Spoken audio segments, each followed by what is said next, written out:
No se Esta preocupe. conferencia Dale. comenzará a grabarse.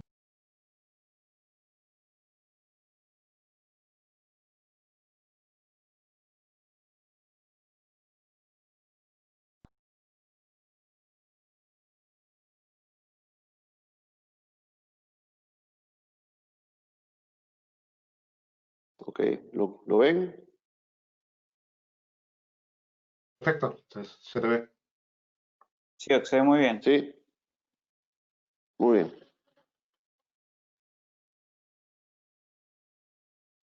Tengo la pantalla aún en la parte lateral derecha del meeting. ¿Eso se puede ocultar, Cristian? Sí, sí, ahorita déjeme ocultarlo. Creo que... No, no debería de salir esa pantalla. Creo que es un tema de la misma computadora o de la misma presentación. No sé si será eso porque no... Yo ya no estoy compartiendo la pantalla. Dale con la siguiente, a ver. Qué raro.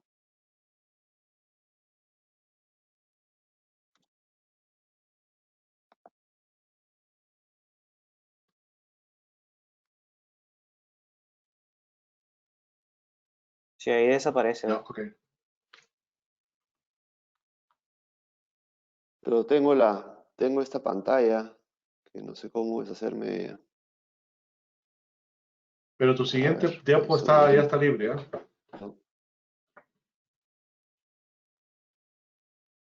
Sí, la siguiente diapositiva ya sale sin ese cuadro.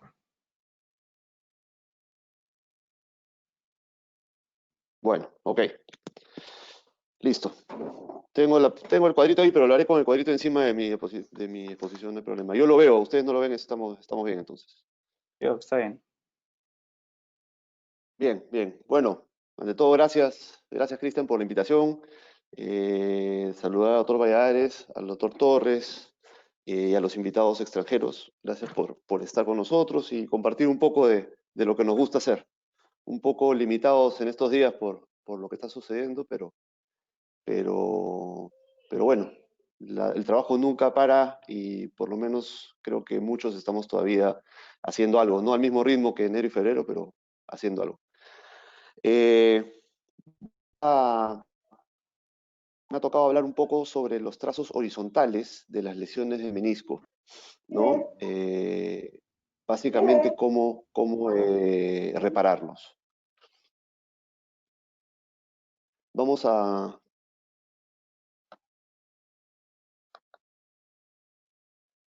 hablar como siempre, rápidamente, porque hay poco tiempo, para que el resto de ponentes puedan tener su propio tiempo.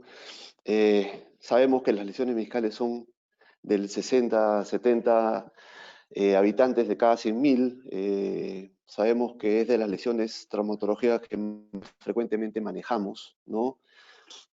Hoy en día, después de tantos estudios, sabemos que es un tejido vital para la funcionabilidad y la longevidad de la rodilla. Antes, pues, se pensaba en el siglo XIX que este tejido era un tejido vestigial y que no servía para nada, y así comenzaron las meniscectomías, hasta que nos dimos cuenta que sacando todo el menisco estábamos condenando esa rodilla, ¿no? La función primaria de estos meniscos es distribuir cargas y también tienen muchas funciones secundarias como estabilización, como lubricación, propiocepción. Eh, el menisco visto desde forma de una vista axial tiene una forma de cuarto creciente o tiene más o menos, abarca la mitad a 2/3 de toda la superficie del platillo tibial. Y en una vista coronal podemos ver una forma biselada del menisco, lo cual hace que el cóndilo del fémur quepa perfectamente sobre la tibia. Y esto es muy importante porque más adelante lo vamos a comentar acerca de la distribución de cargas.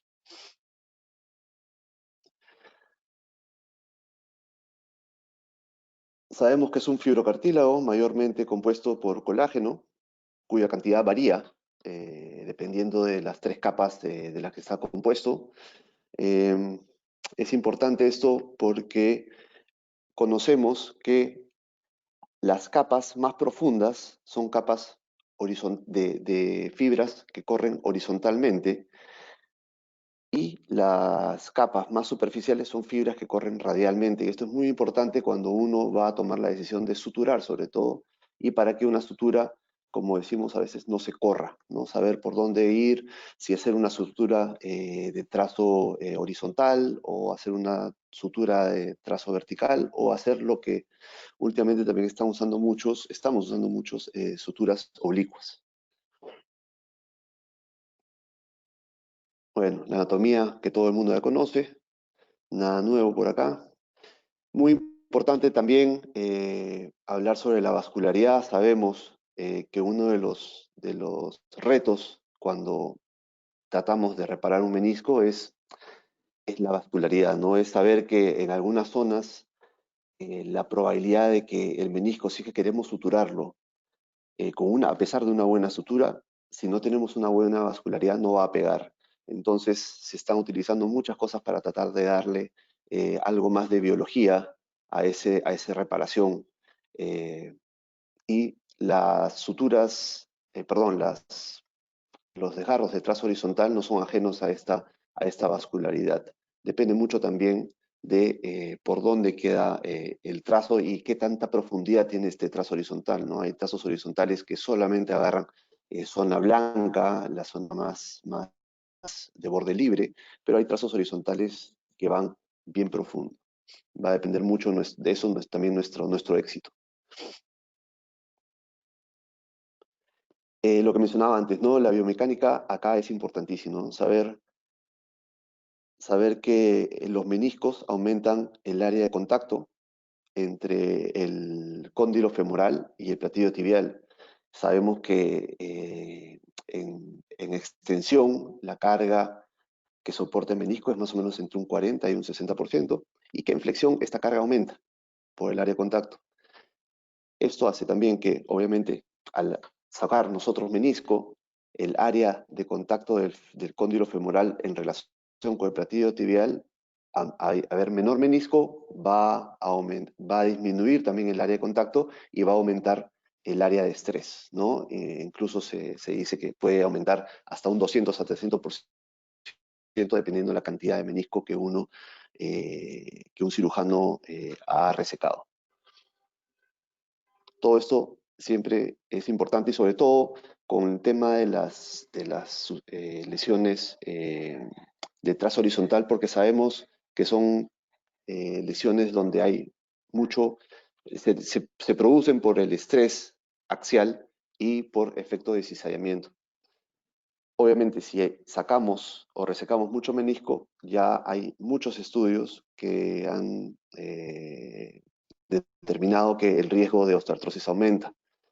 40% en comparación a la rodilla contralateral, ¿no? Más frecuentemente es el menisco lateral y obviamente más frecuentemente en meniscectomía total que parcial, ¿no? Hay un estudio de Pengas, me parece que de 2014, donde hizo un follow-up de pacientes que se le hicieron meniscectomías en la adolescencia y hizo un follow-up de 40 años posoperatorio y determinó que su posibilidad de hacer osteoartrosis aumentaba a un 132 veces, ¿no? Entonces, siempre cuando uno entra a una lesión de menisco, tiene que tener esto en mente y saber que por todo lo que pueda tener en su arsenal de tratamiento, tiene que tratar de solucionar el menisco y tratar de repararlo en la medida de lo posible, obviamente.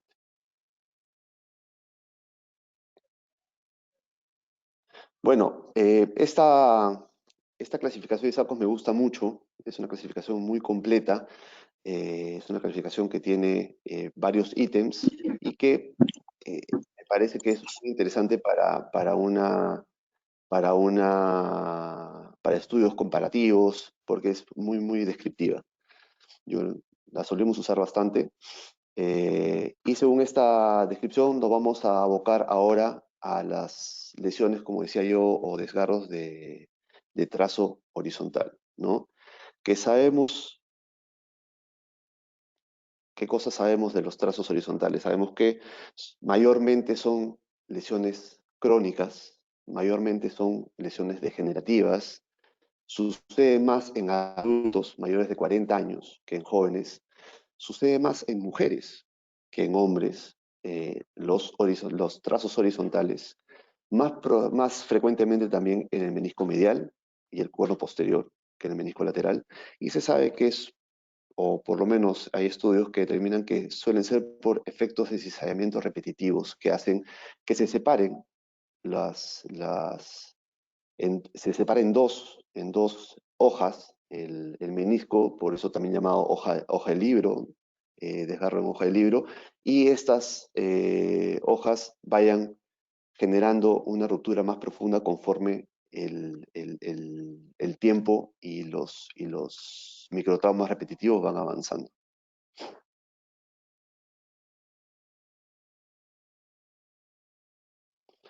Acá tengo un estudio del 2019 donde se evaluaron 27 suturas meniscales y se llega a la conclusión de que no hay gran diferencia en cuanto a la comparación entre las suturas de menisco de trazo horizontal y las suturas de menisco de trazo vertical. Esto es importante porque hace ya varios años, siempre se decía, no, trazo horizontal, hay que resecar el borde más fiable, más endeble, y dejar el borde más íntegro. Y se trataba de evitar la sutura. Hoy en día hay que tratar de suturar, hay que tratar de suturar, ver la forma, tratar de salvar ese menisco. Obviamente va a depender mucho de la calidad de menisco que tengamos, de la edad del paciente, de la calidad del cartílago que tengamos, depende de muchos factores, pero siempre con la idea en la cabeza de salvar el menisco. Otro estudio interesante que ha salido este año, que es un review publicado este año en el Arthroscopy, que habla de 19 estudios realizados, 289 cirugías de rodilla, y analiza el resultado clínico y la supervivencia del desgarro horizontal en pacientes con desgarro horizontal reparado. Y da unos buenos porcentajes de satisfacción, 74% de pacientes asintomáticos, 80% de satisfacción, una tasa muy, muy baja de reoperación y una alta tasa de retorno al deporte, lo cual me llamó bastante la atención y me gustó este artículo. Entonces, si tenemos estas lesiones, ¿qué hacer?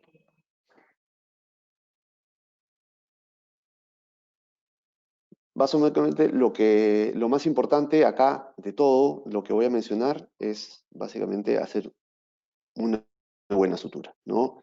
Se recomienda tratar de hacer una sutura compresiva, circunferencial, tratando de cerrar las hojas y tratando de que si es un desgarro amplio en cuanto a longitud, tratar de hacerlo cada 4 o 5 milímetros la sutura, ¿no? Esos son partes importantes de la técnica. Es importantísimo, más allá de todo lo que puedan dar de coadyuvante biológico, hacer una buena sutura. Sin una buena sutura, por más que hagan lo que sea, no va a ir bien. Nosotros nos gusta mucho hacer delfinaciones también, tratar de avivar un poco la parte más vascularizada del menisco, ¿no? Usamos una aguja anestesiología, una aguja epidural, y con eso vamos hasta la parte más periférica del menisco tratando de avivar bordes. También trabajamos y hacemos perforaciones óseas en la cara interna del cóndilo, ¿no? Tipo microfracturas, a veces 2, a veces 3, limpiamos un poco la zona del cóndilo del menisco y hacemos las perforaciones. Utilizamos mucho el clot sanguíneo. La verdad, en todo esto no hay una evidencia clara, contundente acerca de que esto sea totalmente beneficioso para menisco. Hay muchos estudios que hablan de que va bien, otros que no hay diferencias, pero la verdad, siempre digo que si no le va a hacer mal, hay que usarlo. Y yo creo que esto está dentro de nuestro arsenal de posibilidades de aumentación. Y unos 5 a 6 días después de la sutura, me gusta hacerle una infiltración de PRP, solo una. No me gusta hacerlo intraoperatorio por el edema o la inflamación de la rodilla postoperatoria. Lo hago después de unos cuantos días de la cirugía. En rupturas degenerativas, perdón, en rupturas degenerativas básicamente no hay mucho que hacer como en estas. Vamos a avanzar un poquito más rápido por el tiempo. Ahí, desgraciadamente, hay mucho desgarro degenerativo que no va a haber forma de suturarlo. Simplemente ir con mucho cuidado con el shaver y tratar de sacar lo mínimo indispensable. ¿Y qué hacemos en rupturas horizontales? Como en este paciente, con un pequeño flap radial, pero que una vez que se corta un poquito ese flap, encontramos un desgarro horizontal profundo que hay que reparar, ¿no? Nos gusta mucho este tipo de shaver con punta de lápiz. ¿Ven? Entonces ahí se nota el desgarro horizontal profundo. Entonces ahí echamos mano de todo lo que podemos trabajar en cuanto a la biología y la aumentación.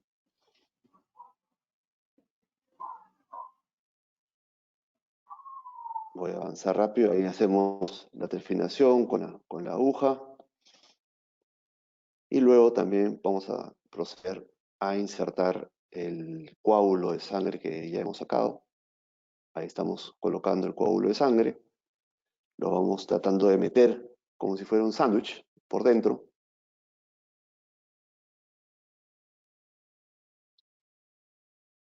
Y sobre eso, 1, 2, 3 suturas, la que sean necesarias, ¿no? En este caso estamos usando el Meniscal Cinch, me parece, pero nos gusta más el Fast Fix.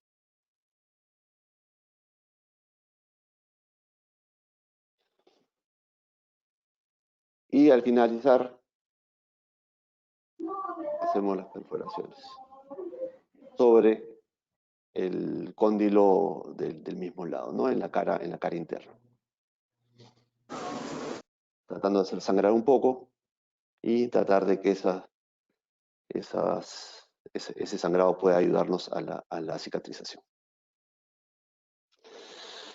Bueno, en ganas del tiempo, he corrido un poquito con la presentación, el video es un poco más largo, agradeciendo nuevamente la invitación para la exposición. Y otra cosa muy importante que quiero dejar es que algo que he aprendido en el tiempo es trabajar en equipo.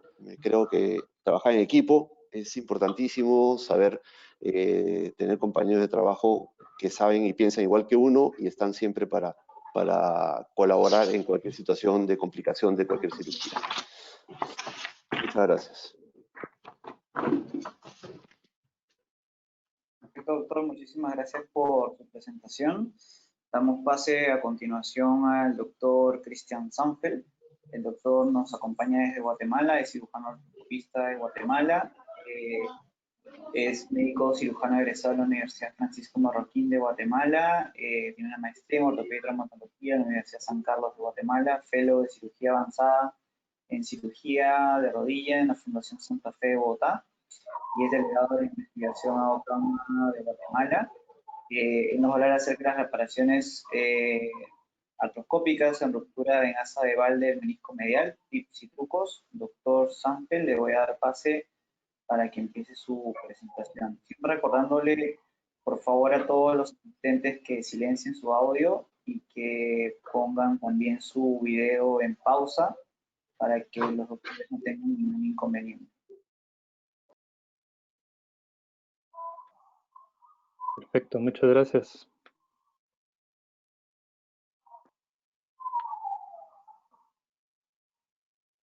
Bueno, ¿ven mi imagen ya? Sí, doctor, sí ya se ve. Solo faltaría poner la nueva presentación. Ahí está, perfecto. Perfecto. Pues muchas gracias, doctor Valladares, por la invitación. Es un gusto poder compartir con ustedes en esta noche. Y vamos a pasar esta charla más bien en qué me funciona a mí, qué tips, qué trucos, qué consejos me han funcionado a mí y vamos a mezclar un poco de medicina basada en evidencia al final. No tengo, perdón, no tengo relaciones financieras que divulgar. Y los objetivos de esta charla básicamente quisiera que sean identificar correctamente las lesiones en asa de Valde, determinar qué factores o qué patrones nos van a dar un buen pronóstico para el desenlace de una sutura en asa de Valde, qué trucos, qué consejos me han sido útiles y las ventajas y desventajas de las distintas tipos de suturas. Por definición, pues no hay mucho más que agregar, es una ruptura vertical longitudinal generalmente extensiva al cuerpo del menisco que puede provocar un desplazamiento del mismo a la escotadura intercondilar que pueden o no tener bloqueo. Estas son imágenes de un caso mío donde podemos ver cómo la ruptura vertical longitudinal empieza en la unión del cuerno posterior con cuerpo y se va prolongando hacia la parte anterior del mismo.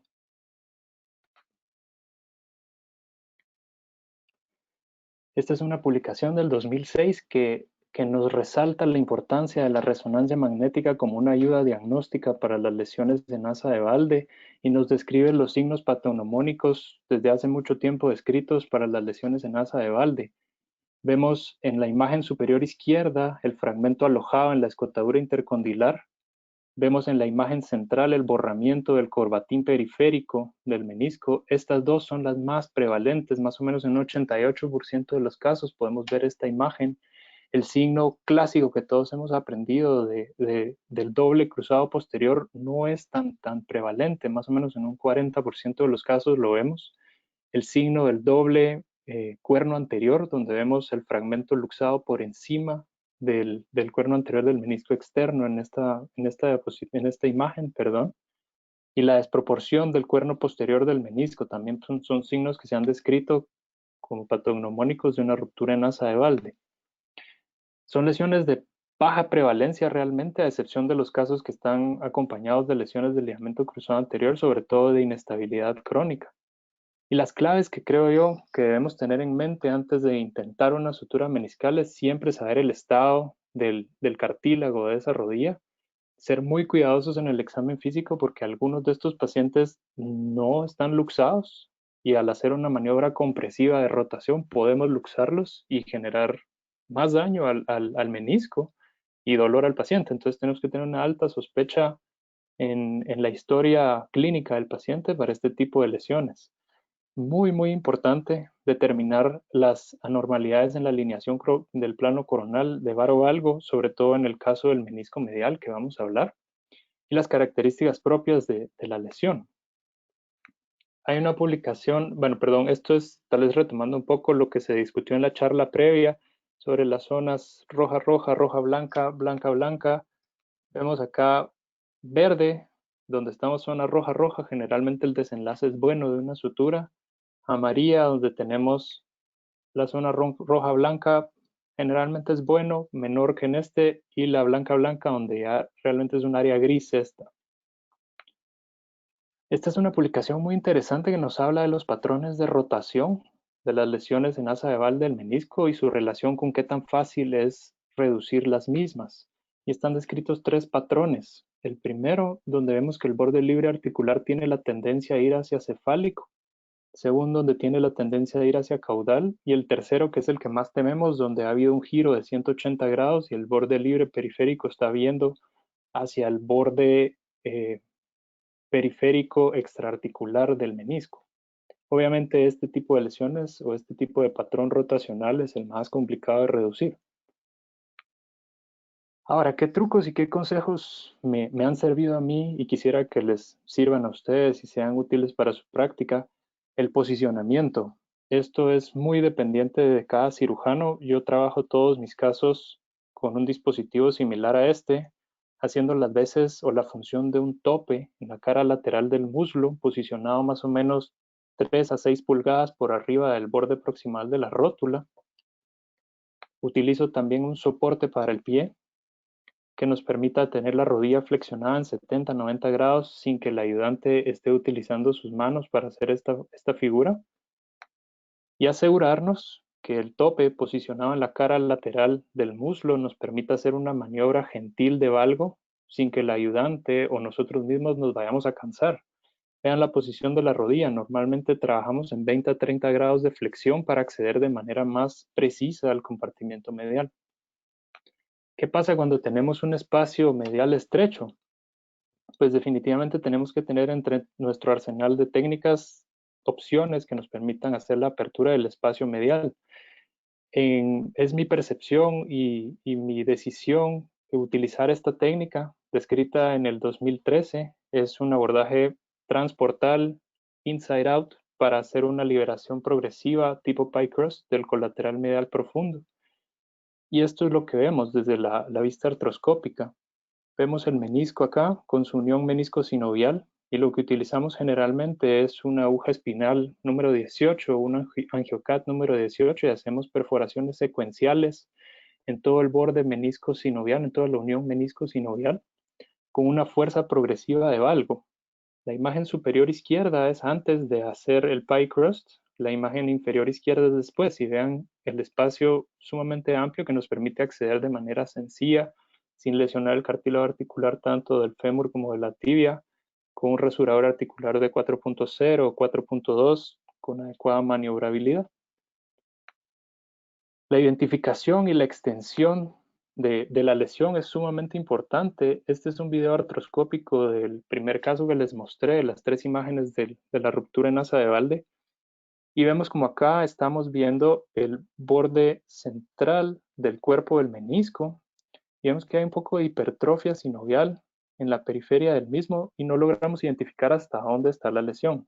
Hacemos un rasurado gentil hasta que podamos identificar adecuadamente la extensión de la ruptura vertical de forma longitudinal.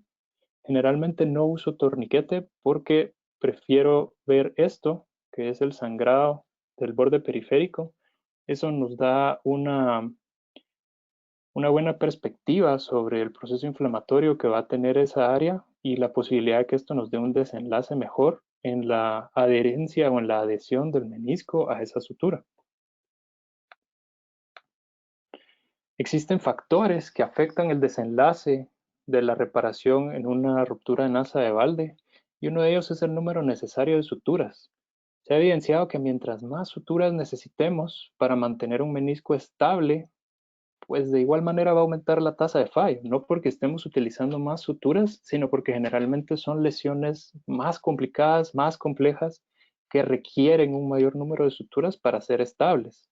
Entonces no quiero que esta diapositiva quede tal vez un mensaje erróneo de que usemos menos suturas para suturar un menisco, sino que hay que usar las suturas que necesariamente sean requeridas.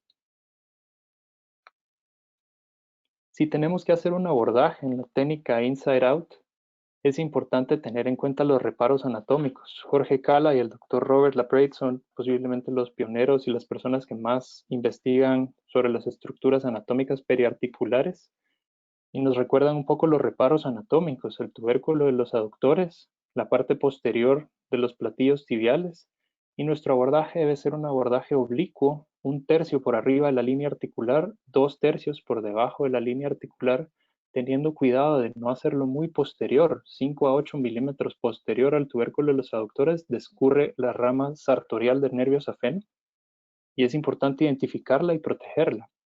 Abordar la fascia del sartorio, hacer una disección roma de los isquiotibiales para poder encontrar este triángulo, representado por la parte posteromedial de la cápsula, la cabeza medial del gastrocnemio y el semimembranoso por debajo. Este es el área importante a través de la cual vamos a recuperar nuestras suturas en la técnica adentro-fuera.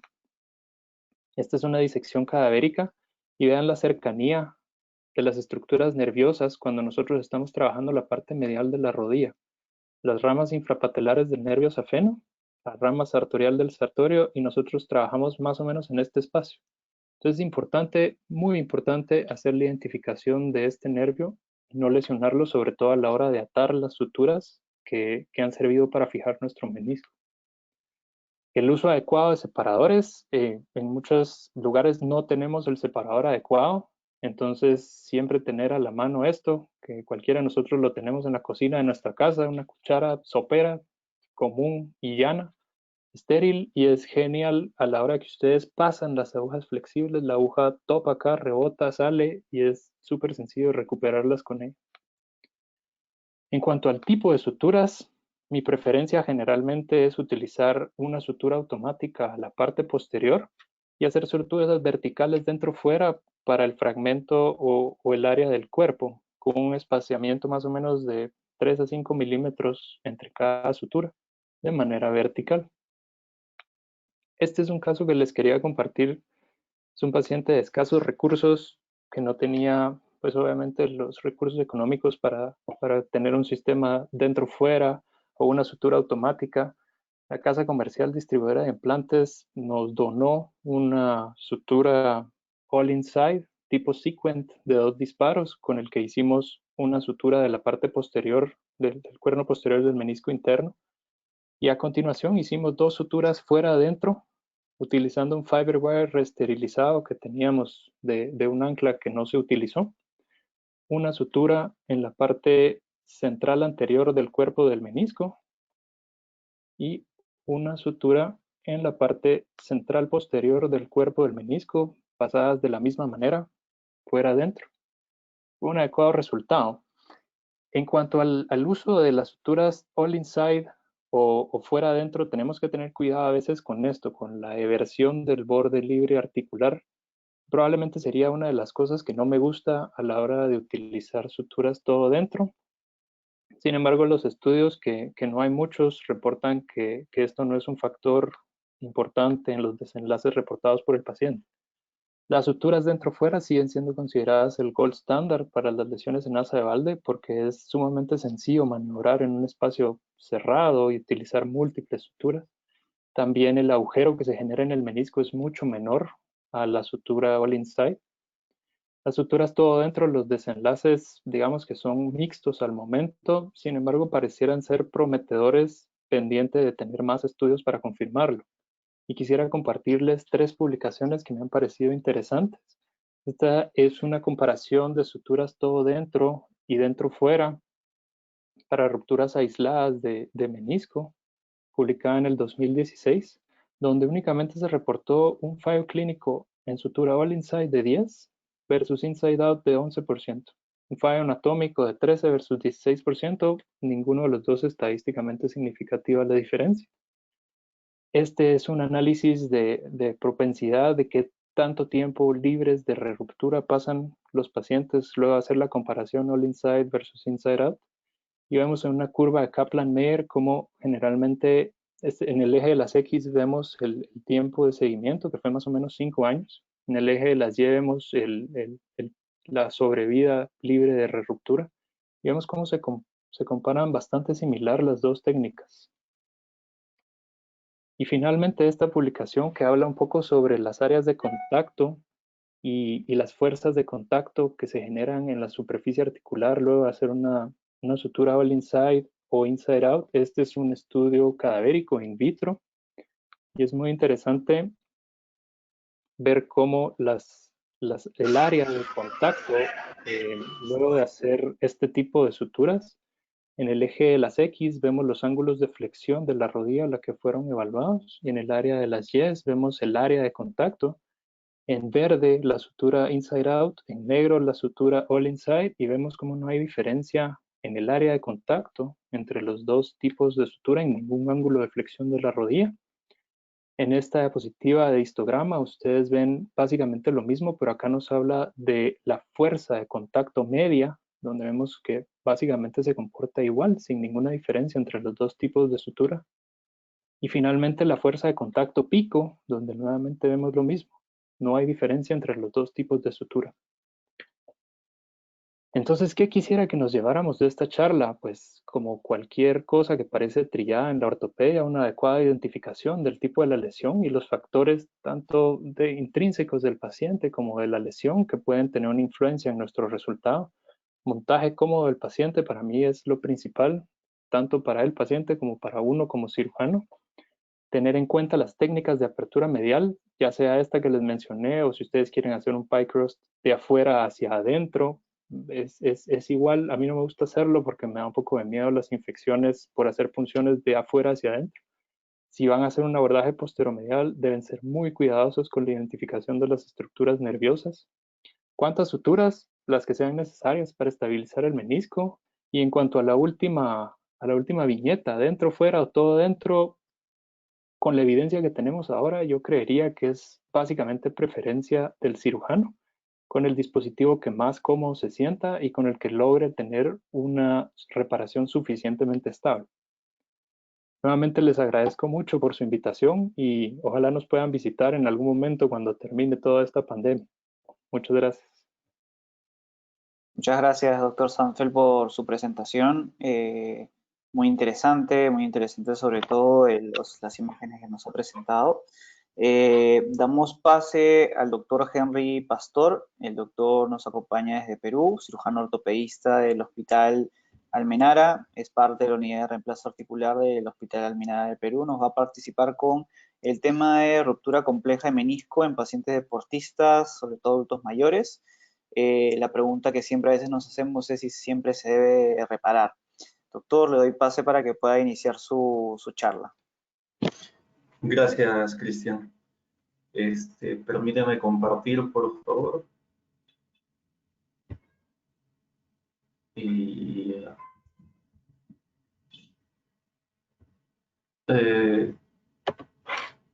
creo que ya está. Ok, a ver, un segundo para quitar esto. Ok. Muy bien. Bueno, nuevamente buenas noches. Muchas gracias por la invitación. Siempre es un gusto compartir con colegas conocimiento y aprender sobre todo. Así que nuevamente agradecido. El tema que me corresponde hablar es sobre ruptura compleja de menisco en el paciente deportista adulto mayor, ¿no? ¿Cuál sería el enfoque en este grupo tan especial de pacientes? Bueno, puedo comenzar haciendo énfasis en lo que nosotros observamos día a día con nuestros pacientes, ¿no? Que cada vez los pacientes adultos mayores tienen mayor demanda funcional, vemos pacientes mayores que hacen deporte, entonces, que quieren estar al 100% para seguir desempeñando sus actividades. Entonces, la exigencia es mayor hacia nosotros. Además, datos que ya sabemos, la artroscopía de rodilla y dentro de ellos la meniscectomía parcial artroscópica es uno de los procedimientos más comunes entre los cirujanos ortopédicos. Sabemos además que la tendencia es creciente hacia la reparación meniscal. Los meniscos, sin embargo, no siempre son la causa del dolor o de los síntomas de un paciente. Y esto se relaciona con algunos estudios en los cuales muestran que pacientes asintomáticos, 61% de ellos tenían desgarro meniscal, ¿no? En una imagen de resonancia magnética. Las funciones del menisco, bueno, ya se comentaron de manera corta: soporte de la carga, absorción del impacto y una gran función a nivel de la estabilidad articular. Los efectos deleterios de la meniscectomía también son vastamente conocidos y este es un gráfico muy didáctico que nos permite ver, ¿no?, cómo cambia la carga o cómo aumenta la carga entre la superficie tibiofemoral conforme se le va quitando menisco a determinado compartimento. Y esta carga es incluso mayor cuando la rodilla se encuentra en flexión. Entonces, la diferencia entre reparar el menisco o no reparar el menisco, existen indicaciones que son bastante clásicas, ¿no? Como las que, bueno, ampliamente conocidas. Nosotros sabemos que de manera clásica se repara el menisco cuando estamos con un desgarro del menisco mayor a 1 centímetro, menor a 4, zona idealmente roja, un paciente joven, que no tenga mal alineamiento mecánico, que el desgarro de preferencia sea agudo, e ideal cuando está asociado a una reconstrucción del ligamento cruzado anterior. Ahora, todos sabemos de que estas indicaciones han dejado de ser tan rígidas, existe mayor flexibilidad y todos nos basamos en el concepto de salvar el menisco en lo que mayormente podamos, ¿no? Entonces, enfocándonos en este grupo de pacientes, ok, paciente menor de 40 años, perfecto, una sutura meniscal, ideal, deportista, perfecto. Pero ¿qué hacemos con los pacientes que van más allá de esta edad y que también tienen demandas funcionales altas? Ok, vamos a ver. Algunos conceptos anatómicos respecto al menisco. Tenemos que tener en cuenta que el menisco también, conforme pasan los años, se envejece. Incluso una característica es que, a diferencia de un paciente joven que tenía el tercio periférico bien vascularizado, un paciente que se encuentra entre la cuarta y quinta década solamente tiene el cuarto de periferia vascularizado, ¿no? Comprometiendo un poco la posibilidad de reparación. Entonces, además, este menisco que ya se encuentra envejecido va a tener mayor acumulación de colágeno, un incremento en el depósito de calcio, y esta disfunción meniscal incluso tiene mayor riesgo de osteoartrosis. Entonces son conceptos que tenemos que considerar. Ahora, lo más importante considero yo cuando estamos ante este grupo de pacientes es individualizar cada uno de ellos, ¿no? No todos tienen las mismas comorbilidades, no todos tienen los mismos antecedentes, no todos han tenido el mismo mecanismo de trauma, incluso los síntomas no son iguales y las exigencias son diferentes. Entonces, el tratamiento individualizado va enfocado a saber ante qué tipo de paciente estamos. Ok, hemos encontrado una lesión meniscal, un desgarro de menisco, tenemos que saber, ok, este desgarro fue traumático o es degenerativo. Los síntomas comenzaron después de un traumatismo hace, no sé, menos de 30 días, o son síntomas que se han incrementado en un paciente que ya tenía dolor desde hace, no sé, 5 años, ¿no? Larga edad. Con esto nosotros vamos a lo siguiente, ¿no? La ESCA hizo un workflow de cómo se debería tratar a un paciente que tiene síntomas que nos orientan hacia lesiones degenerativas del menisco. Entonces, estamos ante pacientes, por ejemplo, que no tienen bloqueo de la rodilla y que sienten dolor, ¿no? A nivel de interlínea articular, más de un mes, mayores de 35 años, incluso ellos son un poco más exigentes con eso, pero digamos 35 o 40 años. Como decía, que la historia clínica es compatible con lesión degenerativa meniscal. ¿Qué recomiendan ellos? Ok, comenzar con una radiografía. Siempre la radiografía va a ser el examen de elección, el primer acercamiento hacia el diagnóstico de un paciente, ¿no? Radiografía P, lateral, una visión del túnel, para tratar de identificar signos precoces de osteoartrosis. Ok. Entonces, si estamos ante un paciente con lesión degenerativa, que no tiene bloqueo, el tratamiento de elección de manera inicial es un tratamiento no quirúrgico basado en terapia física, al cual se le puede agregar o no inyección, ya sea con corticoides, con ácido hialurónico, lo que uno crea conveniente. Por lo menos 3 meses de tratamiento después del inicio de los síntomas. Entonces, y luego evaluar. ¿Cómo fue el tratamiento? ¿Fue exitoso o no fue exitoso? Si el paciente mejoró, perfecto. Si el paciente no mejoró, ok, vamos a la siguiente consideración. Se vuelve a reevaluar el paciente, observamos la resonancia y aparte de la lesión meniscal tenemos que estudiar el estado del cartílago. Entonces, si estamos ante un paciente que no tiene síntomas de osteoartrosis, el cartílago está perfecto, podríamos proceder a una artroscopía y hacerle el procedimiento que sea de elección. Puede ser una meniscectomía o una sutura meniscal si la anatomía del menisco lo permite. Pero si estamos con un paciente con lesión degenerativa y además tiene compromiso del cartílago, entonces ya no sería tan prudente hacerle la artroscopía para un abordaje del menisco, sino ir a tratar los signos degenerativos a nivel del cartílago, salvo que el paciente tenga bloqueo de la articulación o síntomas mecánicos.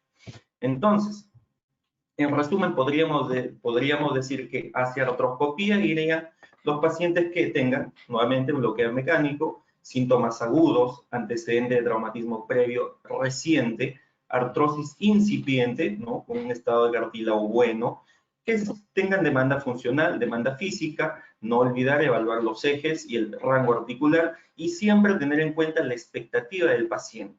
Entonces, paciente, expectativa, realidad. ¿Qué es lo que el paciente quiere y qué es lo que nosotros le podemos ofrecer con nuestro tratamiento?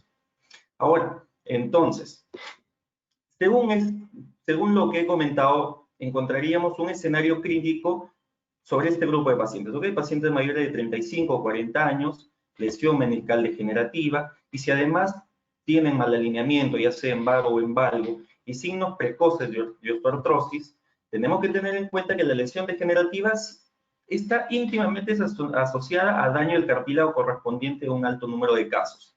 Entonces, si no es el menisco a donde vamos a abordar, en este grupo de pacientes tendríamos que mirar el mal alineamiento. Entonces, ¿qué pasa? Según varios reportes, solo 35 de los pacientes que fueron menisectomizados tuvieron historia de trauma. Entonces, estamos haciendo mucha menisectomía, lesiones degenerativas, que posiblemente no sea el origen de los síntomas del paciente. 116.000 menisectomías al año en Francia por lesión degenerativa. Y sabemos que la menisectomía no ha demostrado ser mejor que el tratamiento no quirúrgico. Entonces, debemos considerar que existen otros factores que juegan un rol importante en la patofisiología de la lesión meniscal. Mencioné previamente, es importante evaluar el eje de los miembros inferiores, descartar si hay un genuvaro o hay un genuvalgo, y acá hay un concepto que a mí me gusta comentar bastante, que es el momento aductor. El momento aductor determina la distribución medio-lateral de la carga sobre el platillo tibial. Entonces, cuando hay una distribución no fisiológica de la carga, va a aumentar el estrés mecánico en el respectivo compartimento. ¿Y qué pasa? Si a un paciente que además de tener mal alineamiento le hacemos menisectomía, vamos a aumentar este momento aductor, posiblemente empeorando también los síntomas. Además, aquellos pacientes que tienen una deformidad en varo está asociado a la ocurrencia de lesión meniscal no traumática o degenerativa. Entonces, esta carga en varo nos va a llevar a degeneración meniscal y la degeneración meniscal en sí me va a llevar a desgarro de menisco. Entonces, el desgarro de menisco no necesariamente es el origen, sino es la consecuencia de una condición previa de la rodilla. Entonces, la cual, si no la abordamos, no vamos a poder ofrecerle resultados favorables u óptimos a nuestros pacientes. Entonces, la recomendación sería no siempre elegir el camino más fácil, sino buscar otras alternativas hacia nuestros pacientes. Por ejemplo, muestro un caso bastante, digamos, común, típico, ¿no? Muestro las imágenes de un paciente varón de 42 años, trabaja como personal de seguridad, entonces tiene una demanda física alta, que tiene dolor en la rodilla derecha de larga data, que incrementa al permanecer de pie por tiempo prolongado o al subir y bajar escaleras. Síntomas, no sensación de bloqueo, no precisa un antecedente traumático reciente y el examen físico, dolor en interlínea articular medial y signos meniscales de bloqueo no muy claros, un índice de masa corporal normal. Entonces, nosotros vemos esta resonancia y vemos que tiene signos típicos de una lesión en asa de Walde, ¿no? Pero además está asociado signos de lesión condral. Entonces, se le hizo una radiografía panorámica y encontramos pinzamiento del compartimento femoral medial, ¿no? Un signo de un Kellgren-Lorentz grado 2, según la estadificación de la artrosis, y al trazar el eje mecánico vemos que tiene un ligero aro, ni siquiera muy considerable, pero ligero aro. Entonces, se le hizo la artroscopía, y en la artroscopía observamos lesión, compromiso cartilaginoso avanzado, vemos la ausencia del menisco, ¿no? Estamos ante una asa de Walde pero crónica, la cual obviamente va a ser imposible de ser reparada, pero nosotros optamos por no solo hacer la artroscopía, sino cambiarle el eje del paciente porque nuestro abordaje iba por ahí y nuestro diagnóstico determinó que los síntomas era ya la degeneración cartilaginosa. Entonces, a este paciente se le hizo una osteotomía para corregir lo justo y necesario para llevar la carga hacia el compartimento que se encontraba sano.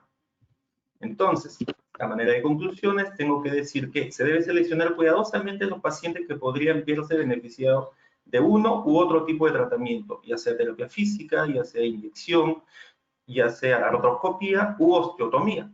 Hay que identificar bien cuál es el origen de los síntomas de nuestros pacientes, no olvidar que la rehabilitación debe ser la primera medida que podemos considerar ante ellos, considerar otras posibilidades quirúrgicas además de la artroscopía y siempre entender la rodilla como un todo.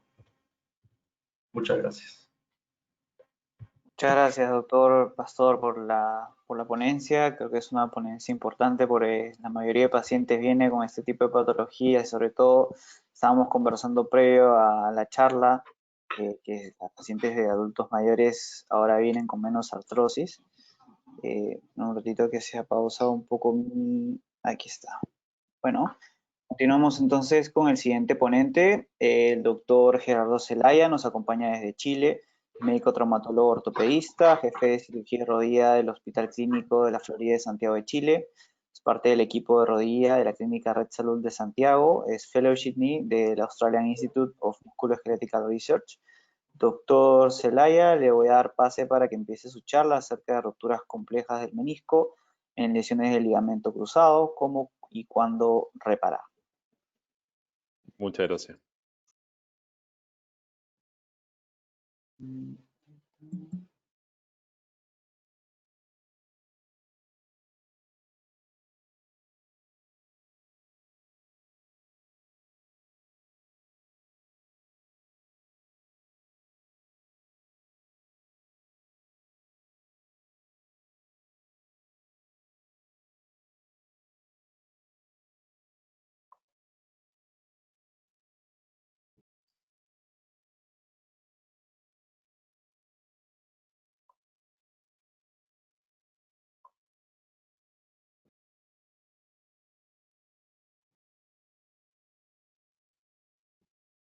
Perfecto. Ahí se ¿Se ve la ve. presentación?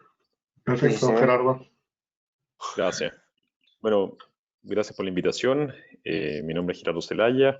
Ya les contaron credenciales. Yo les voy a hablar de roturas complejas del menisco en lesiones del ligamento cruzado anterior.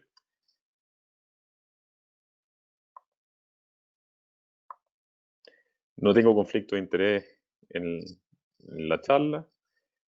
Y primero mostrarles un poco la anatomía que ya hemos revisado de los meniscos, ver lo laxo que es el ligamento, el menisco lateral, con sus inserciones bastante escasas, y no así en el menisco medial, donde vemos un menisco bastante más firme, con attachment bastante más importante y con un movimiento y una excursión bastante menor.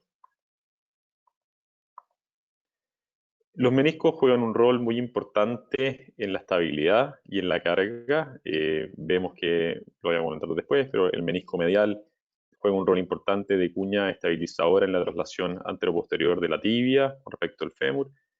Y ya comentaron la disposición de las fibras del menisco y cómo disipan la energía en la carga axial. Las lesiones del ligamento cruzado anterior predisponen a la aparición de artrosis a mediano plazo, es un dato hoy día, y el estatus meniscal del ligamento cruzado es, el estatus meniscal en relación al ligamento cruzado anterior es un predictor independiente de generación de osteoartrosis. Vemos algunos estudios de Boyd donde dicen que una meniscectomía total aumenta la presión sobre el cartílago en hasta 235%, y una meniscectomía de un 10% solamente aumenta la presión sobre el cartílago un 65%.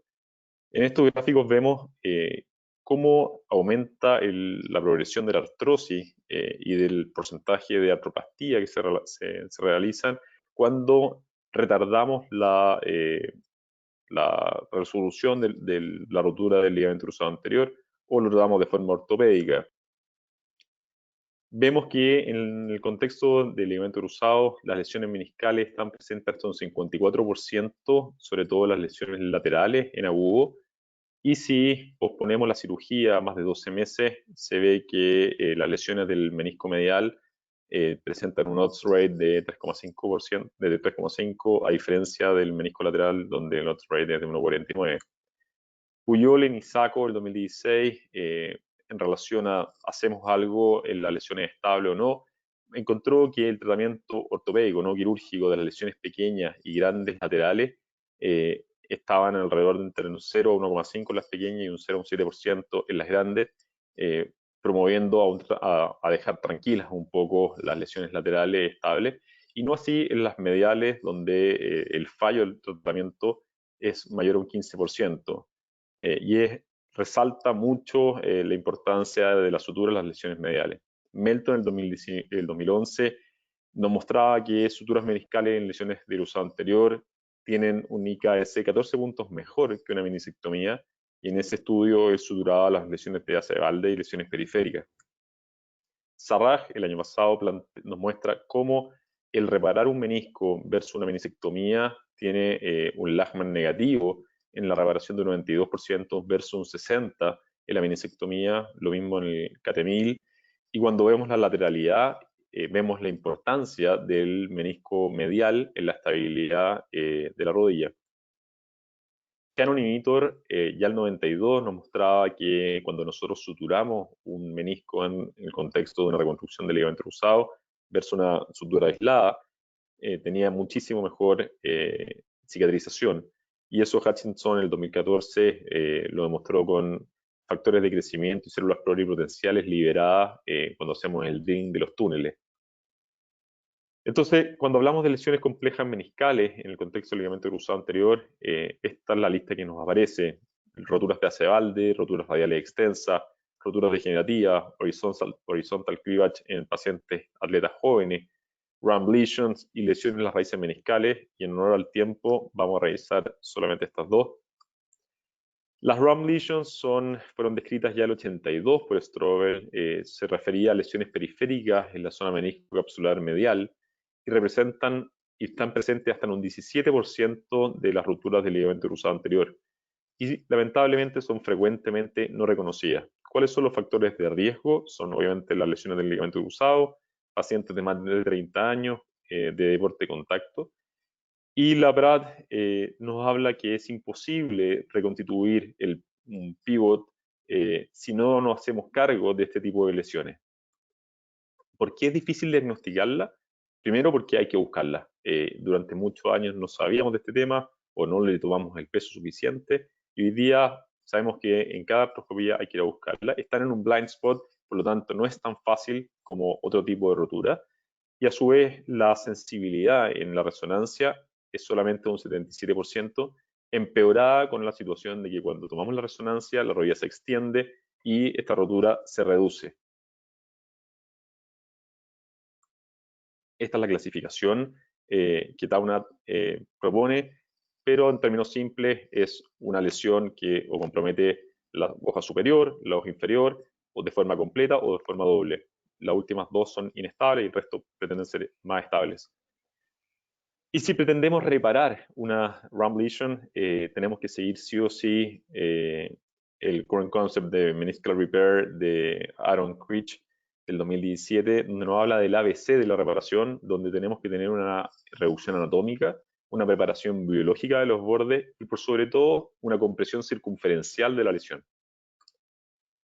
Aquí vemos un esquema de cómo suturar una rump lesion.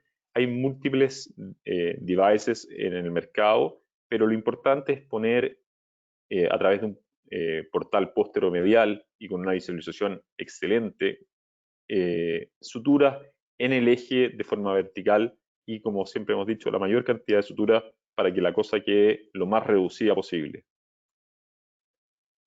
Y el año pasado, Liu, que es uno de los autores más importantes del tema RAMP, nos plantea, ¿es necesario o no suturarla? Cosa que llamaría la atención, pero él comparó en 91 pacientes en contexto de ligamento cruzado más RAMP, comparó sutura más o trefinación, le hizo 2 años de seguimiento y encontró que no había diferencia en estudios subjetivos, en la estabilidad o en la cicatrización del menisco. Por lo tanto, este es un tema nuevo, tenemos que ir viendo, hay que hacerle algo sí o sí.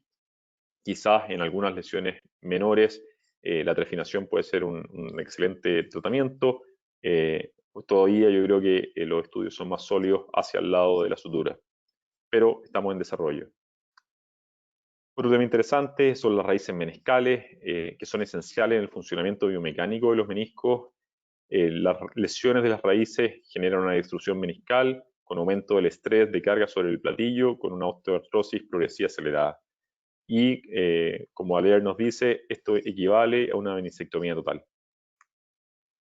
En este estudio, Aller nos muestra en distintos grados de flexión cómo el pic de contacto de presión sobre el platillo varía y cuando tenemos lesiones de las raíces sin reparación es equivalente, incluso peor que una meniscectomía total, y cómo esto disminuye si nosotros logramos reparar de buena forma estas raíces. La PRAD nos dice que esto es una epidemia silenciosa, que entre un 10 a un 25% de las lesiones meniscales tendrían relación con la rotura de las raíces y generando un dolor significativo y una alteración importante de la biomecánica de los meniscos. ¿Qué es lo que tenemos que buscar para hacer un correcto diagnóstico? Tenemos que buscar la extrusión meniscal. En el corte axial tenemos que buscar una rotura vertical, o en el corte sagital el ghost sign, donde existe una avulsión y no está la raíz del menisco. Pero por sobre todo, tenemos que en cada artroscopía que nosotros hagamos, ya sea de ligamento cruzado o de meniscectomía, hay que buscar activamente la aparición de esta lesión. Es la única forma de encontrarla. ¿Qué es lo que pasa si es que no la encontramos y no la buscamos? Esta es la progresión. Primero existe una extrusión meniscal que progresa, aquí hay una rotura de la raíz, hay una extrusión meniscal que progresa a un colapso, osteoartrosis, y lamentablemente terminamos en una prótesis unicompartimental. Como les dije, Aaron Creech es hoy día como el gurú del tema, y este es el algoritmo que nos plantea separarlo en agudo o crónico. Si es que es crónico, ver la condición del tejido. Si es que la condición del tejido es pobre, dejarlo ortopédico. Si es que se ve un buen tejido, entra al grupo de los agudos traumáticos, donde las contraindicaciones para reparar son colapso subcondral, lesiones grado 3 mayor a 2 centímetros, un KL grado 3-4, un mal alineamiento en varo mayor a 5 grados, y una inestabilidad. Esos son los absolutos, y dentro de los relativos está la obesidad y un mal alineamiento menor a 5 grados. ¿Cómo lo reparamos? Las raíces meniscales, el grupo de la Prat fue el que nos introdujo la reparación transportal, transtibial, con túneles transóseos, siguiendo un poco esta técnica. Hay distintas pinzas que nos permiten de buena forma hacer buena presa sobre la raíz meniscal. La idea es pasar más de una sutura, generando un cinch que nos permite después hacer un pull-out de esto a través de la tibia y fijarlo con un botón o con algún tipo de sutura, o sea, de placa en la tibia. Como ven, estas pinzas como la Scorpion de Arthrex vienen con cierta curvatura que nos permite andar bien con respecto al fémur. Entonces, una vez que tenemos eso, a través del túnel tibial, hacemos un pull-out como lo haríamos, y ahí queda bastante bien. Y vemos cómo se reconstituye la extrusión meniscal. ¿Cómo anda? ¿Cuáles son los resultados y la sobrevida de la reparación de las raíces? Este estudio de Chang mostró 91 pacientes con un promedio de 58 años, 7 años de seguimiento con un mínimo de 5, donde el Lisholm subió de 51 a 83, presentando solamente 4 fallas, 1 fue a prótesis y 3 score bajo, con un 92% de sobrevida. Pero como moraleja del tema de reparación de raíces meniscales, lo importante es reconocerla para mejorar el dolor y prevenir la progresión de la osteoartrosis. Las indicaciones de la reparación están en constante evolución. Es un tema nuevo, por lo tanto no hay que sorprenderse si es que la cosa va cambiando con el pasar de los próximos años, pero hoy día la técnica transportal transtibial es de preferencia. Por último, bien importante para todos nosotros, el conocer todos los gadgets que la industria nos está ofreciendo, ya sea agujas, los más modernos, los más antiguos, todo tiene un rol que cumplir. Mientras más lo conozcamos y lo tengamos a disposición en nuestras mesas quirúrgicas, creo que la reparación que vamos a lograr hacer va a ser de mejor calidad. Muchas gracias. Muchas gracias, doctor Zelaya, por su presentación.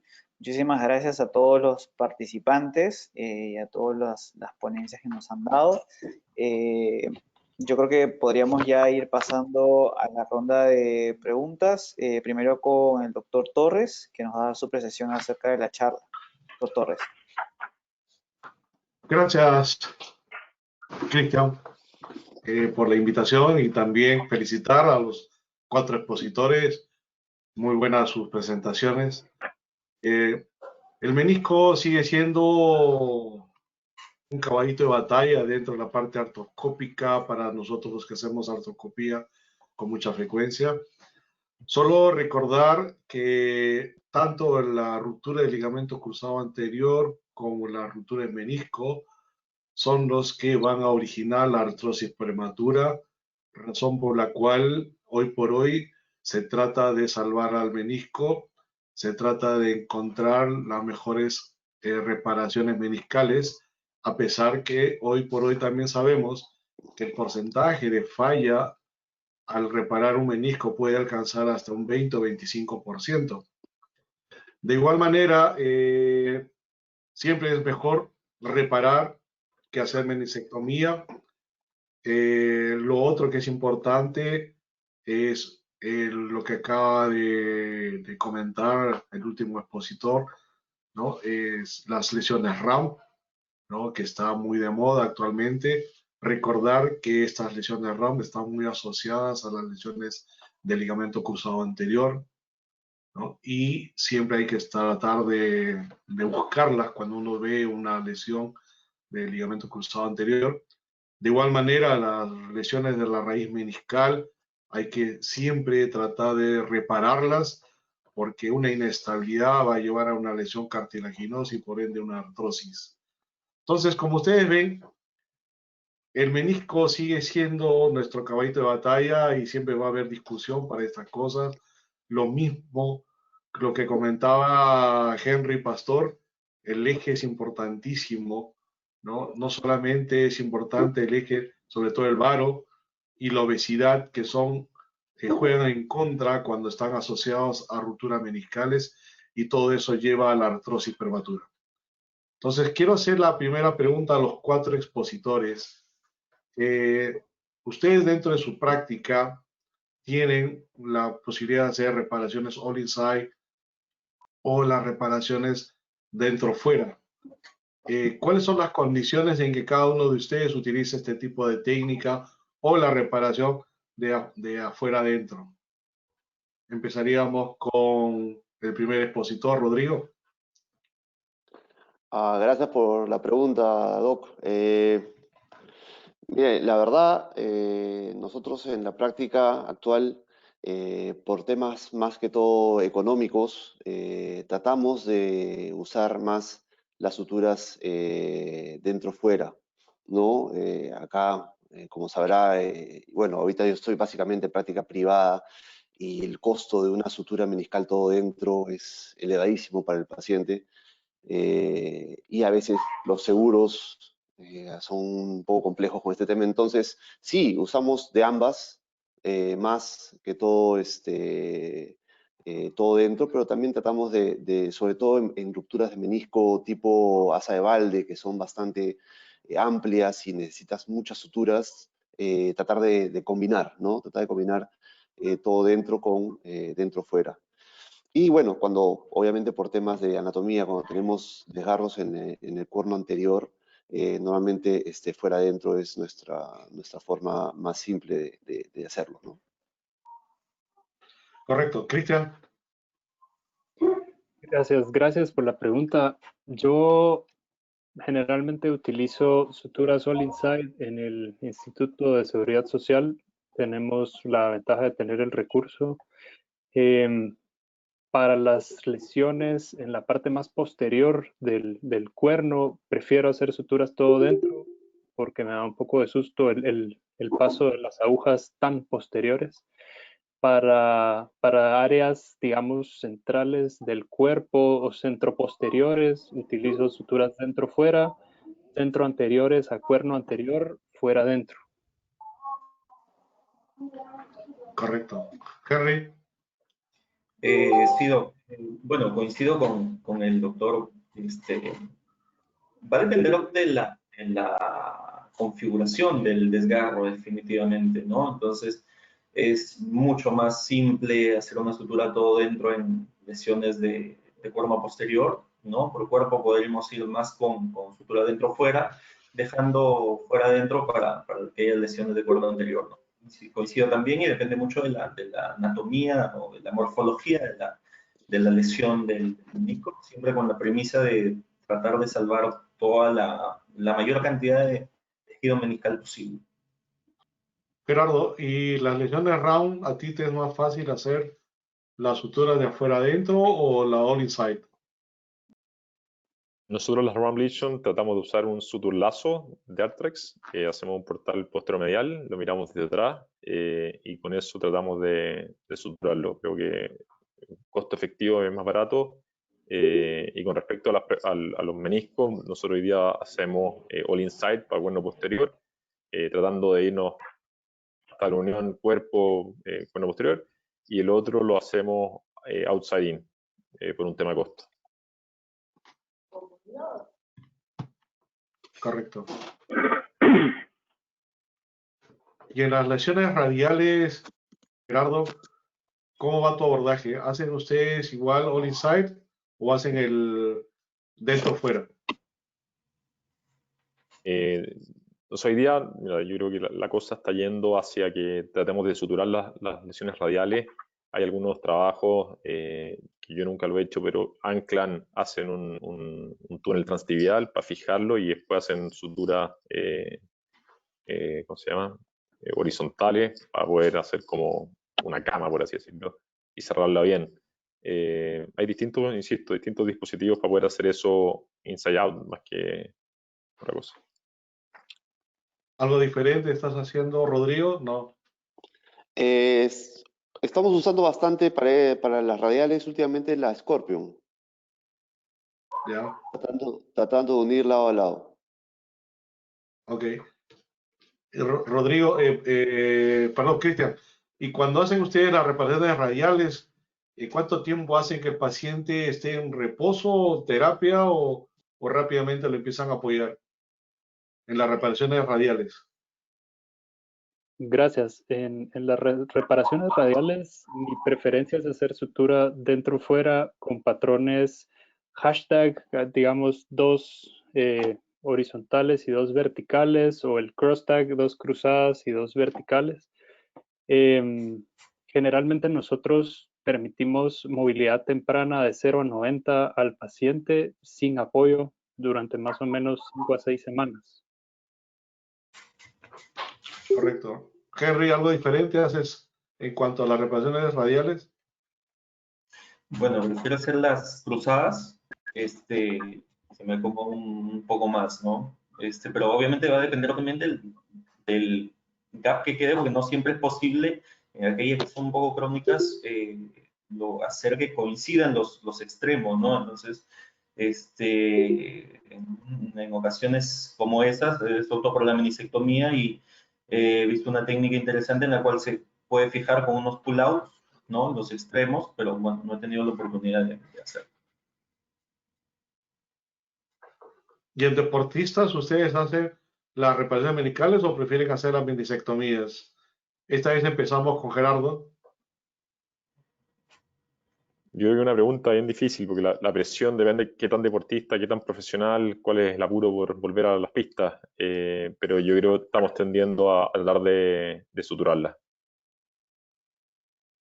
Hay un estudio, Gerardo, que salió el año pasado en el que se comparaba las reparaciones meniscales versus menisectomía en deportistas de élite, ¿no? Sí, sí, lo leí. La diferencia entre una y otra de retorno al deporte es 5 meses para los que hacen menisectomía y 7.5 meses para los que hacen reparación meniscal.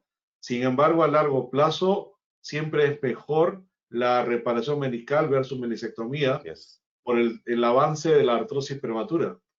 Entonces, Absolutamente de acuerdo. Rodrigo, y ahí, por ejemplo, cuando tienes al frente un paciente deportista que necesita reparar y te dice, doctor, prefiero que me haga la menisectomía, ¿cuál es tu conducta? Pregunta truculenta. Sí, ¿Lo deja así o...? nos ha pasado varias veces y te soy muy sincero.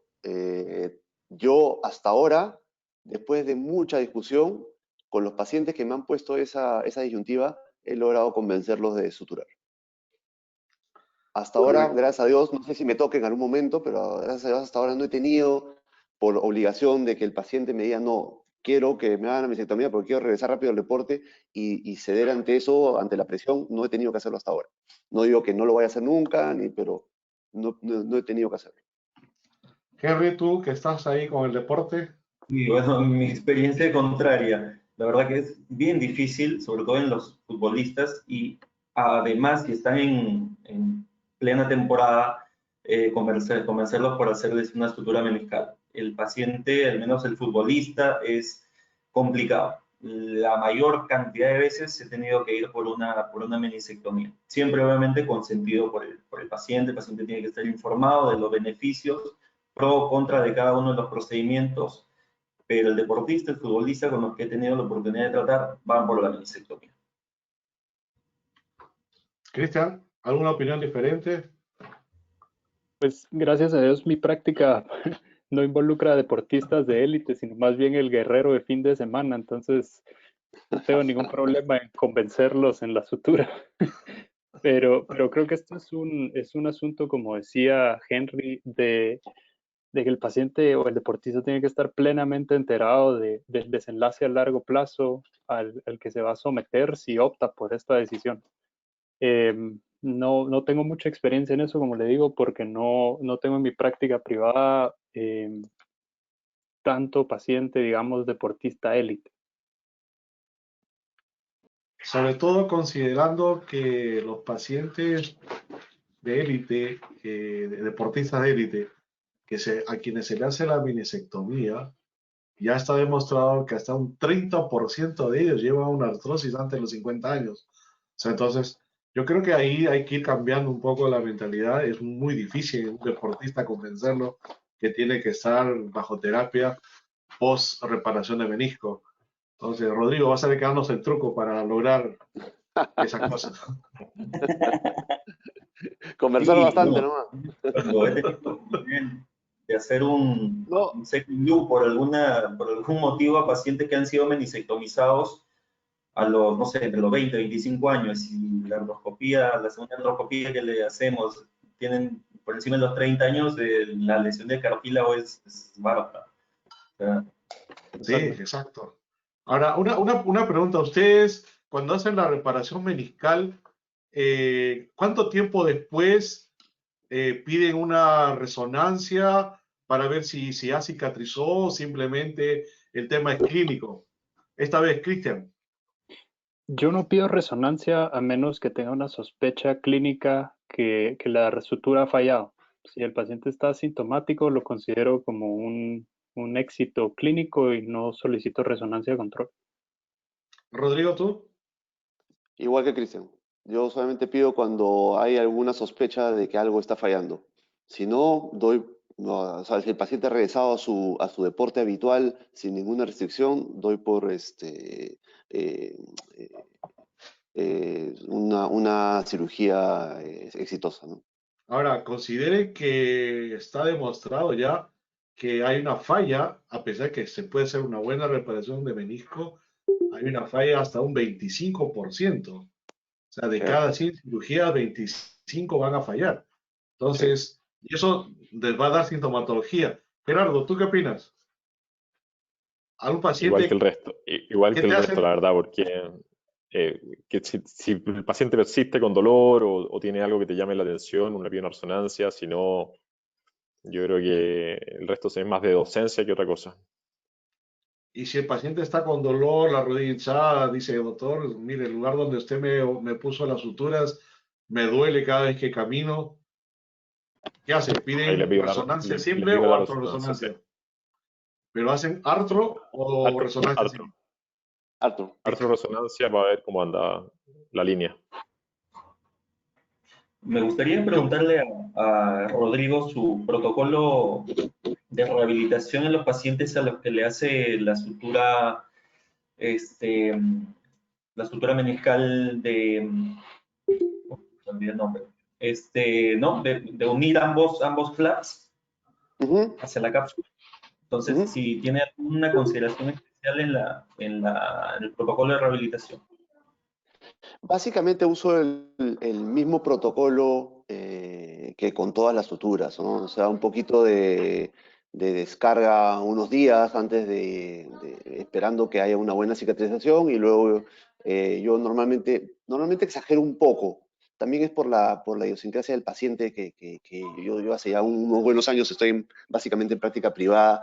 eh, eh, Trato de ser un poquito más exagerado, pecar más por exceso que por defecto en cuanto al inicio de la carga.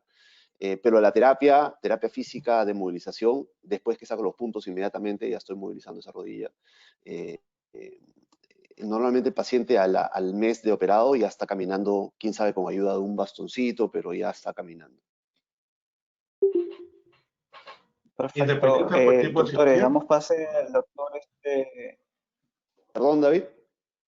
Perdón, doctor. No, ahí está Cristian. No, estamos.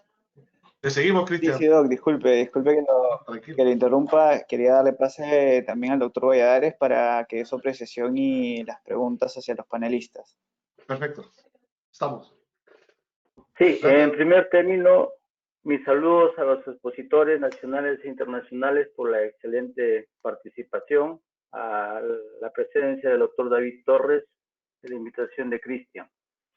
Efectivamente, pues, como lo ha dicho David, el menisco es un caballito de batalla. Yo he sido uno de los que probablemente dentro de los 30 años he podido observar cómo antes se manejaba el menisco.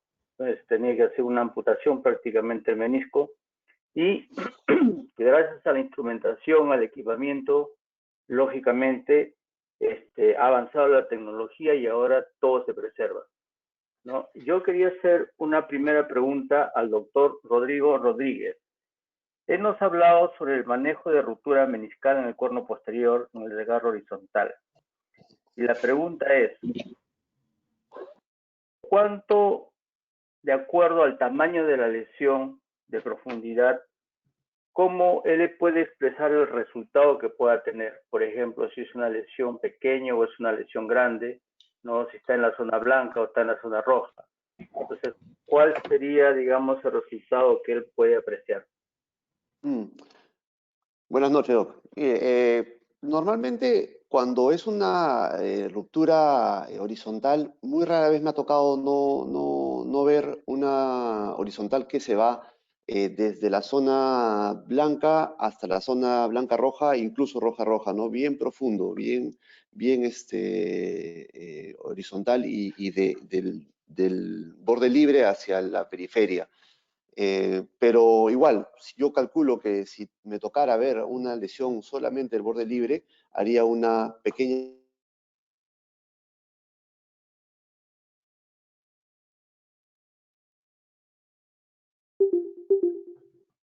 borde de anestesiectomía muy simple, muy limitada a sacar el estable, y si la ruptura va más profunda hacia la periferia, sí depende mucho, y creo más que la profundidad es la calidad del menisco.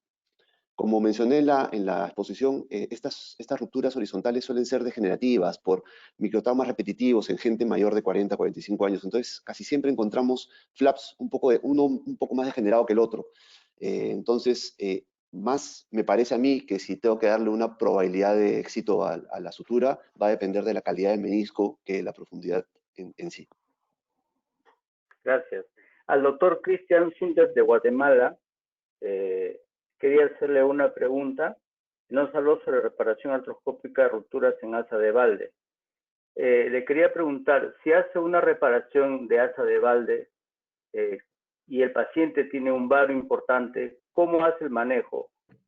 ¿Hace primero la artroscopía con la sutura, después la osteotomía? ¿O hace una evaluación posterior para poder hacer la reparación meniscal? Muy buena pregunta, gracias, doctor. Generalmente esto lo empiezo definiendo si es un varo constitucional simétrico del paciente. Hay casos en pacientes que constitucionalmente, como dije, son varos y no necesariamente lo calificaría como algo patológico. Si el paciente tiene un varo asimétrico en el lado donde está la ruptura de asa de balde, definitivamente haría la descarga primero con la osteotomía y en un segundo tiempo la reparación del menisco en asa de balde. Ya.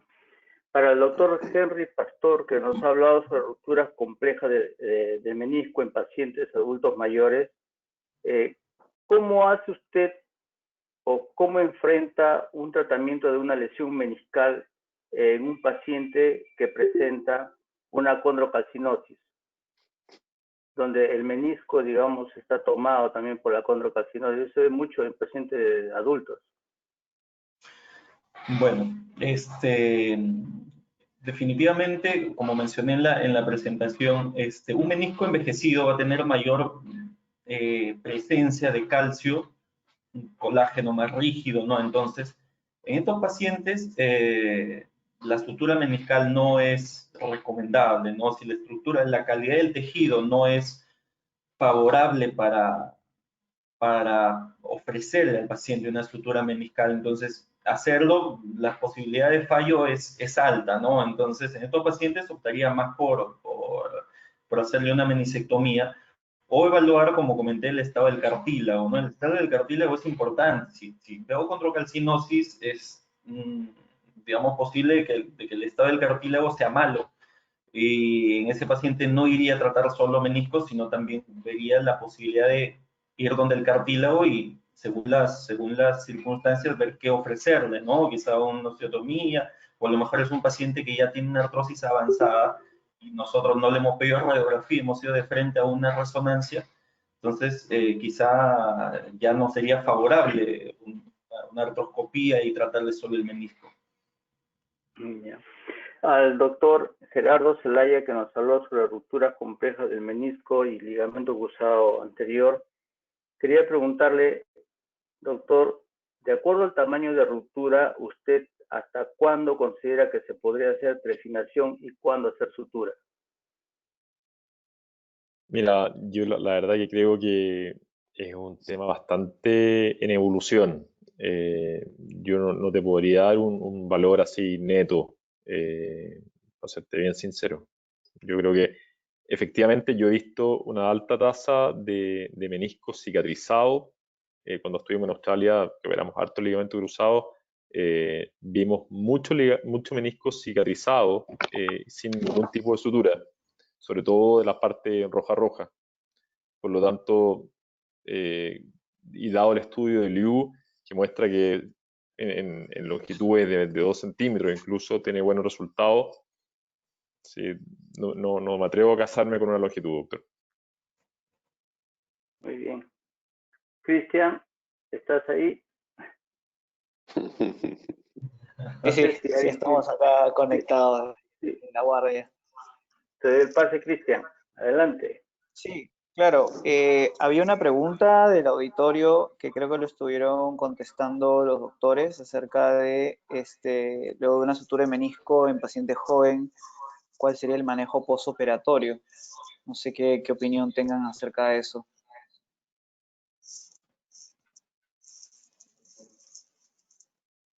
Pues yo creo que va a depender mucho del tipo de lesión, del tiempo en que se dio tratamiento y del tipo de tratamiento que se dio. Digamos, lesiones pudieran ser verticales, longitudinales, periféricas, en cuerpo de menisco. Generalmente después de una sutura, restricción de flexión a no más de 100 grados durante unas 4 semanas, posiblemente apoyo nada más toque de punta de dedos y restricción de apoyo completo por unas 5 o 6 semanas sería mi decisión en ese escenario particular. Sin embargo, cambia posiblemente un poco la cosa cuando estamos hablando de cuerno posterior, donde ya uno debería tener un poco más de limitación en ángulos profundos de flexión. Pero como te digo, creo que todo va a depender del tipo de paciente, de sus características propias y las características propias de la lesión y del tratamiento instituido.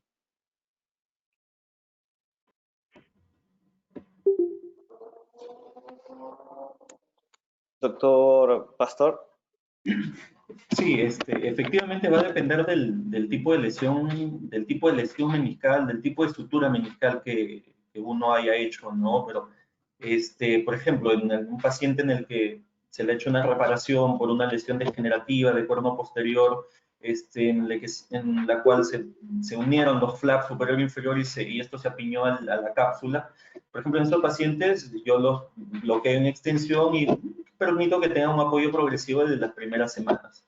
Diferente a una lesión radial, en la cual el apoyo sí tiene que ser retrasado mucho más todavía, cuarta, sexta semana. Entonces va a depender mucho del tipo de lesión y el tipo de reparación meniscal que se haya hecho. Perfecto, doctor Zelaya. Lo mismo, depende del tipo de lesión y el tipo de reparación.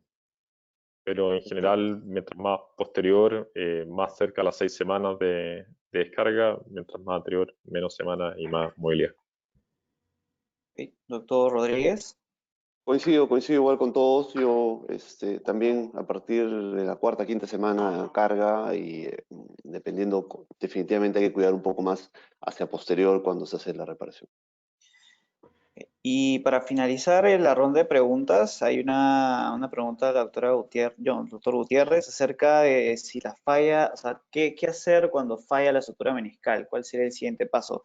Creo que de repente es un poco general la pregunta, pero de todas maneras sería bueno responderlo de acuerdo a las exposiciones. Estamos con usted, doctor Rodríguez.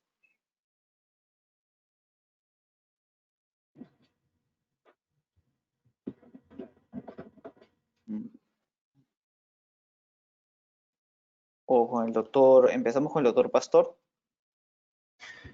Bueno, si la sutura falló, personalmente iría por la menisectomía, ¿no?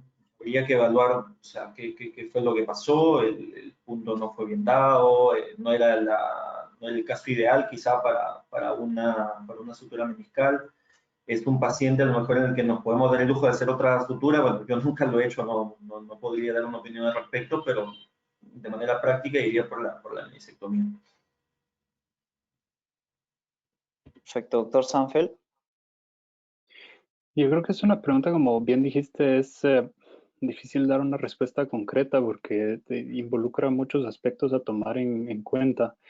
El por qué el fallo, qué tipo de paciente es, qué actividad hace, qué edad tiene. Entonces es difícil dar una respuesta concreta. Digamos que circunscribiéndome al tema que desarrollé yo en rupturas en asa de balde, yo estaría posiblemente con un poco más de porcentaje inclinado hacia optar hacia una menisectomía, como decía el doctor Pastor. No he tenido que hacer revisiones por suturas fallidas hasta el momento, gracias a Dios, pero es una pregunta difícil de contestar de manera concreta. Perfecto, doctor Zelaya. Yo creo que lo que les comenté del paper de Aaron Creech del ABC de la reparación meniscal, hay que revisarlo bien, efectivamente, si es que se logró una compresión en la sutura inicial, si es que está el tema biológico adecuado, y el tema estructural, o sea, ver efectivamente la alineación mecánica, pero sí me atrevería a hacer una revisión. Por ejemplo, si tenemos una evolución de las raíces, me atrevería a hacer un segundo intento. Si tenemos una cebalde, hay que ver cuál es la cronicidad y eso obviamente va a afectar la biología. Depende de cada caso. Claro, individualizar el caso, ¿no? Súper importante. Bueno, doctores, yo creo que vamos finalizando la charla ya que no hay más preguntas. No sé si quieran pasar a unos comentarios. Sí. Yo quisiera aprovechar para, me parece una pregunta interesante, quisiera aprovechar para ver si el doctor David nos comenta un poco sobre, yo sé que el doctor David tiene bastante experiencia en reparación meniscal y si ha tenido la oportunidad de revisar un fallo de sutura meniscal. Sí, claro. Algunas veces hemos tenido que entrar a revisar, pero yo creo estamos en el cuadro en la cual tenemos que saber, para que no falle una reparación meniscal, primero hay que saber elegir qué tipo de sutura vamos a usar, el lugar donde se va a hacer la reparación, todos los antecedentes, la cronicidad o no, porque muchas veces uno puede colocar la sutura y no siempre logra unir la parte que está rota hacia la zona roja o hacia la zona de la cápsula y eso puede convertirse en una falla. Lo otro es importante, nosotros somos un poco más conservadores cuando hacemos la reparación medical, sobre todo cuando son radiales y las reparamos. El paciente no apoya hasta la cuarta semana y cuando es más tirado hacia el cuerno posterior. En las otras sí les permitimos apoyar, o sea, va cambiando. Pero sí hemos tenido oportunidad de revisar nuestras propias fallas de reparación meniscal y ahí, cuando son personas jóvenes, estamos hablando 25 años y menos, intentamos ver Si el menisco está factible, volvemos a reparar. Pero si vemos que las condiciones no se dan, retiramos la sutura meniscal. Algunas veces nos ha pasado que inclusive se han formado quistes parameniscales, ¿no? Como consecuencia de la reparación meniscal. Entonces nos hemos visto obligados a entrar a la cirugía, a hacer un second look.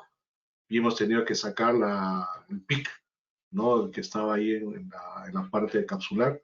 Entonces sí se sucede esas cosas. Entonces yo creo que, como les dije, uno tiene que aprender a hacer las suturas.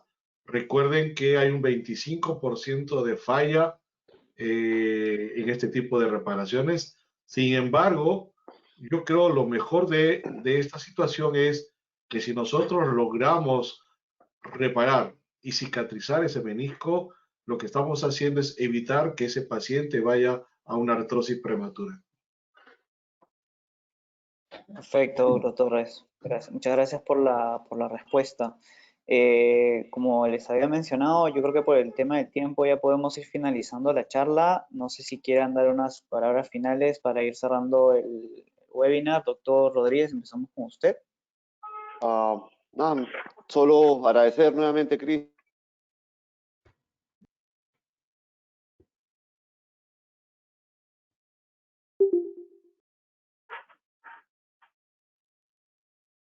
Doctor Sanfel.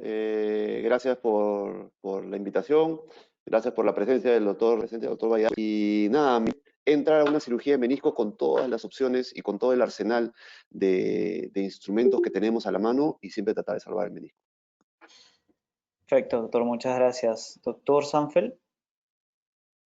Pues muy agradecido por la invitación. Ha sido un gusto compartir con ustedes este tiempo y es estimulante ver el nivel de la participación en estos eventos y esperamos que estas puertas se mantengan abiertas para una comunicación bidireccional y que podamos compartir cada vez más eventos de este tipo. Muchas gracias por la invitación. Gracias a usted, doctor. Doctor Pastor. Igual, Cristian, muchas gracias por la invitación y como dije, siempre es un gusto aprender, ¿no? Porque creo que esa es la idea, aprender y compartir lo poquito que uno sabe. Así que gracias, doctor Sanfel, doctor Celaya, Rodrigo, doctor David, doctor Valladares. Hasta una nueva oportunidad. Gracias, doctor. Doctor Celaya. Solamente agradecer la invitación, fue muy entretenido conversar con usted, ver que estamos trabajando bastante parecido en distintos países y nada, las puertas abiertas si vienen a Chile a trabajar juntos. Perfecto, doctor, muchas gracias. Doctor Torres. De igual manera, Cristian, agradecerte por la invitación, doctor Valladares, siempre un gusto compartir con ustedes la mesa de moderación y a todos ustedes agradecer su brillante participación el día de hoy y bueno, espero que pronto pase esta etapa y nos volvemos a encontrar en uno de estos congresos. Un gran abrazo. Gracias, doctor. Doctor Valladares. Bueno, sí, yo quiero agradecer la participación de todos los expositores nacionales e internacionales, la compañía de David, que ha sido muy interesante. Y bueno, el día, como dicen, hemos aprendido un poco más sobre el menisco y creo que para cerrar ha sido un deleite meniscal. Muchas gracias. Muchas gracias a todos por sus palabras. Creo que nos debemos una buena cerveza helada, una cusqueña, cuando ya estemos juntos, pues sería bueno tomarnos una de esas. Despido la charla dándoles una invitación. Con el doctor Lautaro siempre manejamos también webinars, y él tiene un webinar multicéntrico el jueves 10 de septiembre, con participación de Perú. Y el próximo webinar del Hospital Militar va a ser con el doctor Rivas de España, así que están todos invitados. Un abrazo muy fraternal desde acá de Perú. Saludos y gracias a todos por participar. Saludos. Gracias, Gracias. Cristian. Feliz noche.